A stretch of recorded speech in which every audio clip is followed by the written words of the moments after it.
Hello, my little piggies. Welcome back to I Am a Bit of an Expert, a Peppa Pig podcast. I'm your host, Josh Chapman, and joining me as always is Matt Frost. Hey, Matt. Good evening, Josh. How are you? I'm good. Now, before we go any further, this has been brought to my attention is that on the first couple of episodes, I'm a bit of an expert, a Peppa Pig podcast. And then I've been listening to the intro music, and Daddy Pig says, I am a bit of an expert, a Peppa Pig podcast. Or he just says, I am a bit of an expert. So I'm not sure if there's a correct, if he sometimes says one or the other. He does. He says it a couple of different ways, as we'll probably find up in upcoming episodes. Okay, good. So then I don't have to worry about correct pronunciation. No, I just when I made that little tune, I just liked that particular way he said it. Oh, okay, good. I didn't want to misquote Daddy Pig. Heavens no, he gets enough grief. He does. So just off the top of the back, if you're already listening this far, you know that we're not for little piggies. We're for mummy and daddy pigs who like to watch Peppa Pig or have to watch Peppa Pig.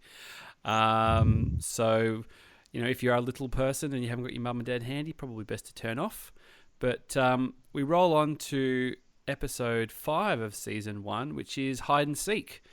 And as we always do when we kick off, Matt, what's this one all about? Yeah, I'd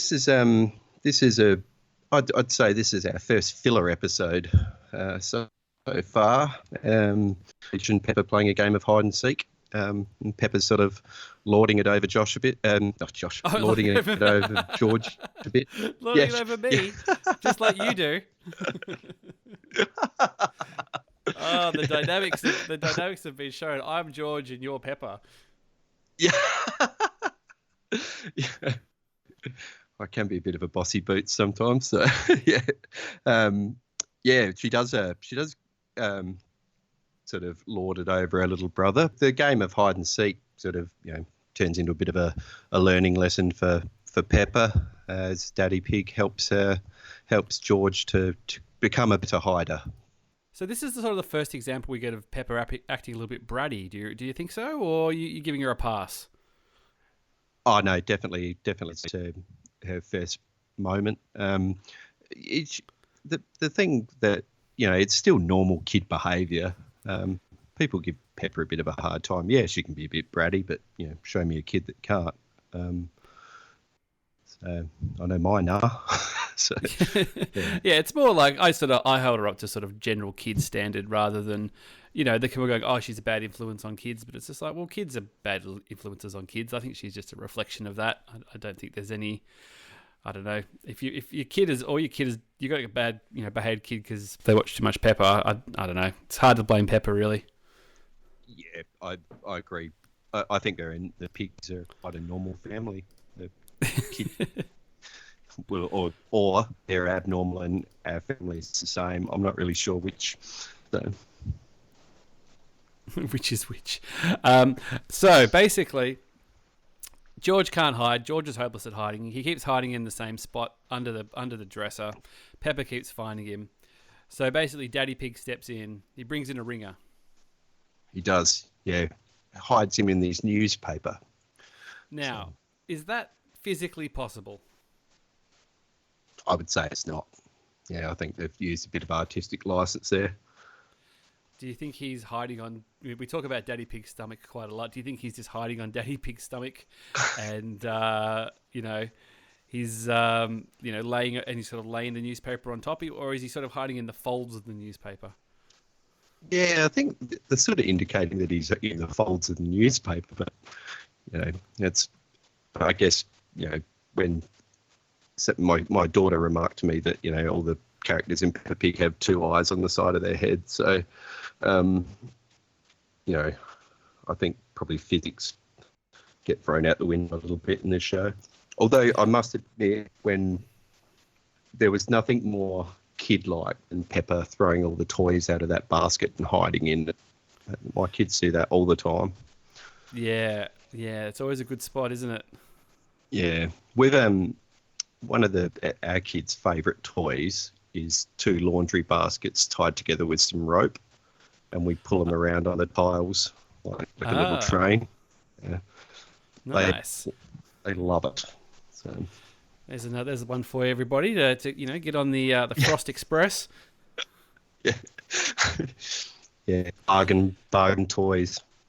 Yeah, that's right. It's the old adage, like you buy kids hundreds of dollars worth of toys and they go outside and play with a stick. So yeah, exactly. Can't beat a stick, stick in an old tire. Yeah, it's Depression era. Yeah, that's right. Play stickball.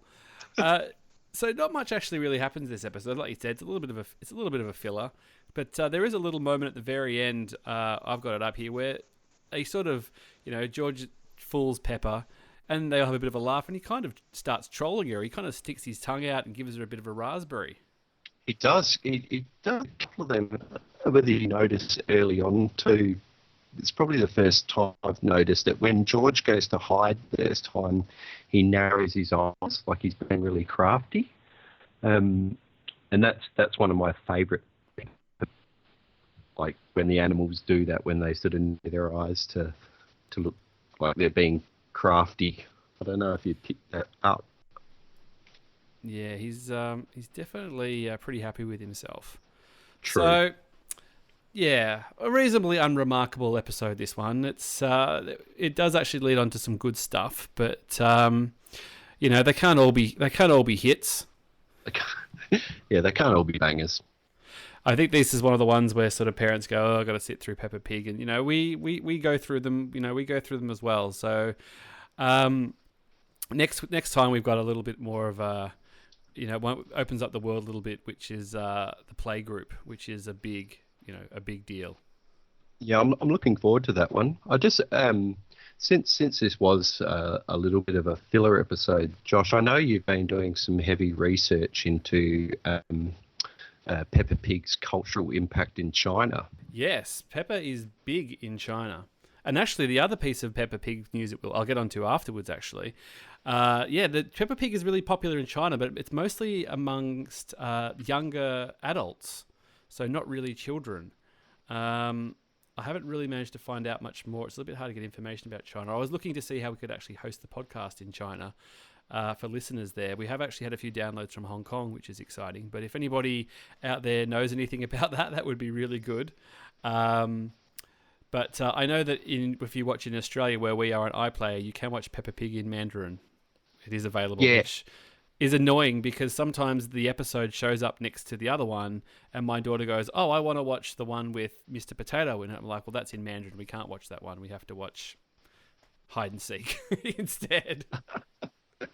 I've came in the Sarara Sabina's got onto a tablet or something. In Peppa Pig in another language, just absolutely oblivious, don't care. So, Peppa Pig is Peppa Pig. Bit of Mandarin immersion. I'll probably learn to speak it. It's funny the young adult China thing. I did a little bit of reading on it too, and apparently it's Peppa's become a bit of a symbol for a group of people called what they call the unsociables or insociables, who are sort of like the young, like rebellious punks. It's they've been getting Peppa tattoos and stuff. It's sort of like basically young people rebelling against the norms of Chinese society. That's as much as I could glean from it. There was a word for it that translates roughly into unsociables. Well, the quickest way to kill that insurgents, Matt, is that you show them hide and seek. Yeah. Just the fire went out of their rebellious cause. Yeah, they're like, "Oh, is this it? Is George's?" Yeah, that'd be the best way to do it. So anyway, if you want to listen, leave us a review on iTunes, which would be really great. More people have been listening, which is really, really good.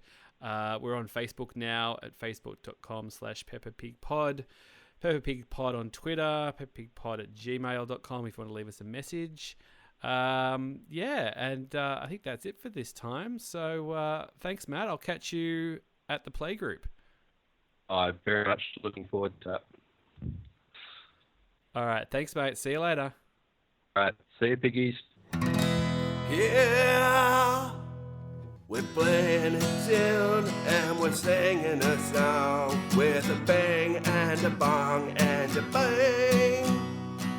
Bong, bang, boo, bing, bong, bing, bing, bong, bangly, bongly, boo.